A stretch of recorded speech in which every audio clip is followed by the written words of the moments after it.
Torej na video povezavi prijazno pozdravljam Zdenko Mihelič, Planinski vestnik. Kako je pri vas, zdaj, praznovanje 130-letnice, se je verjetno že kaj poleglo ali še ne? Ja, lep pozdrav Bože vam in prav vsem poslušalkam, poslušalcem, gledalkam in gledalcem TV Krpan.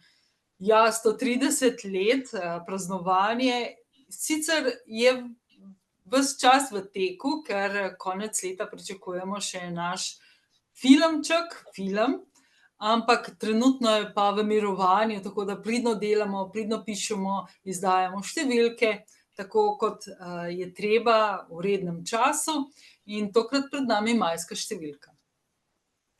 Majska številka je verjetno, kot običajno, polna zanimivih vsebin, pogovorov, intervjujev in drugih takih reportaž in vsega takega. In pa seveda tudi fotografij.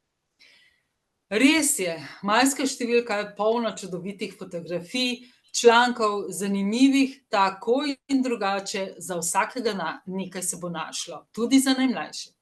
Predvsem pa v začetnem delu izpostavljamo ustvarjalnost Damirja Šantka iz Planinske zveze Hrvaške, ki kar prekipeva od dejavnosti. Aktiven je v raznih odborih in komisijah. Piše članke za revijo Hrvatski planinar, piše knjige o svojih gorniških podvigih na visoke in nižje vrhove, poroča o svojih potovanjih po vseh celinah sveta, piše zgodbe za otroke in mlade, se potaplja in o tem tudi piše knjige, pa riše stripe, fotografira. Pel in nastopal je z več ansambli, izdal več albumov. Torej, dejaven je zares na tolikih področjih, da je veselje nam predstaviti tega možaka, tega aktivnega gornika. Zato spoznajte ga v tej številki Planinskega vestnika. In intervjuja sta tokrat dva. Eden torej z Damirjem Šantkom, drugi pa s Patrikom Jagoničem, ki ga je letos pozimi na Norveškem zasul plaz in je bil zasut v njem kar 7 ur in pol. In preživel.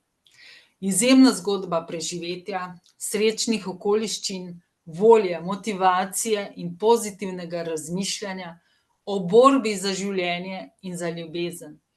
Z nami je delil tudi nekaj stvari, ki jih drugje še ni.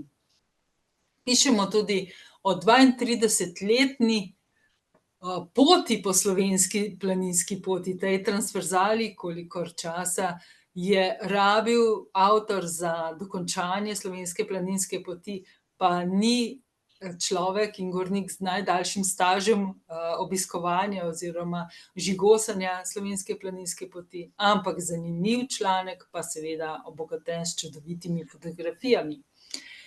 Potem najdete seveda s Šantkom zanimive članke po Andaluziji v soncu in dežju, po Peci z orkanskim vetrom in med bosanskimi lilijami.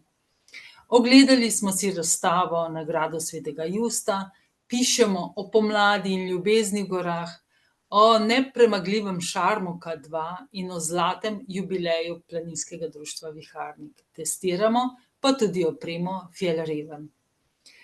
V rubriki Z nami na pot vas Andreja Erdlen vabi po obronkih Trnovskega gozda. In sicer na Kucelj, Veliki Rob, Skozno in Vitovski hrib ter na Škabrije. Sledijo tudi stalne rubrike.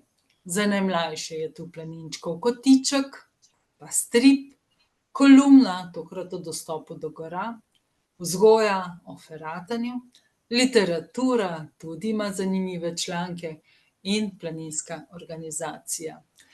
Naslovnico pa krasi čudovita fotografija kar avtorja enega izmed člankov, in sicer Massima Capuccia, s pogledom na Concordio in K2.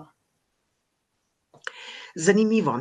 Zdaj tisti gorniki, ki zimsko sezono, ne bomo rekli prešpricajo, ampak vendarle mirujejo, se ne podajajo na nevarna pota, si zdaj nabirajo verjetno kondicijo še toliko bolj, da se pripravijo na poletne vzpone različne. Kakšen napotek, Zdenka, iz prve roke tem ljudem?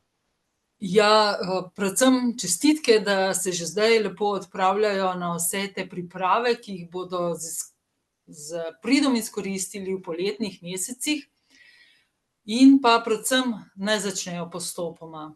Torej s krajšimi in manj zahtevnimi pohodi, potmi in vrhovi in potem naj stopnjujejo čez kakšne 14 dni, več časa na poti, daljše poti, pa tudi že kaj zahtevnejšega.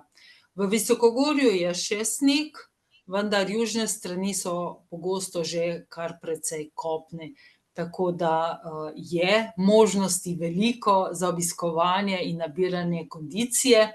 Predvsem izkoristite domače vrhove, domače hribčke, poti. Tisti vrhovi, ki so v okolici domačih logov, so najboljši za pridobivanje kondicije, da se lahko podate potem višje, varneje in, trdneje v koraku in volji, motivaciji. Če je tisto, kar delamo vsak dan, torej ali pa vsaj na vsaka 2 dneva, da nam pride v kri, torej da gremo od doma, da se ni treba prepeljati prav dolgo do izhodišča, tisto bomo delali dlje časa, dlje in, bomo lahko kondicijo zares dobili tako, da bomo z veseljem šli poskočno in, čudovito, varneje v naše visokogorje, kamor vas morda želi. Vaše srce pa si želi tudi nekaj tistega, kar ste od nekdaj sanjali, da boste prehodili. Zatorej je res dobro, da pridobite na kondiciji. S tem, ko pridobite na kondiciji, tudi na psihični kondiciji pridobivate, saj s tem dobivate tudi samozavest. In, o svojih poteh, ki jih želite prehoditi v poletnih časih, preberite čim več, vzemite knjige Planinske zveze Slovenije, Siddharte ali katerekoli druge založbe, ki o tem vašem želenem vrhu, poteh piše in, si poglejte tudi na karti, naštudirajte, kako boste šli, kje boste imeli počitke, ali je na poti voda ali je na poti tudi kakšna koča, da se boste lahko vmes tudi okrepčali, morda že za vzpon, če ne pa vsaj ob sestopu. Vemo pa, da je vsak, vrh ni samo vmesni cilj. Naš cilj je priti varno v dolino in nato domov. Zato računajte, ko se podajate na katerikoli vrh, da ste na vrhu šele na polovici poti. Pa tisto, ne, na poti uživati, ne, toliko stremeti k temu, da že v prvo neki vrh osvojimo, ampak bolj je pomembno, kaj vse doživljamo ob poti, na poti. Res je. Naj ne bo cilj samo neki vrh, ampak doživetje in pa sama pot, da v njej uživamo, da premagujemo korak za korakom, da vidimo cvetke, da slišimo ptičje, petje, da opazimo razne živali. Danes na primer sem opazila divjega petelina, srnjaka, gamsa.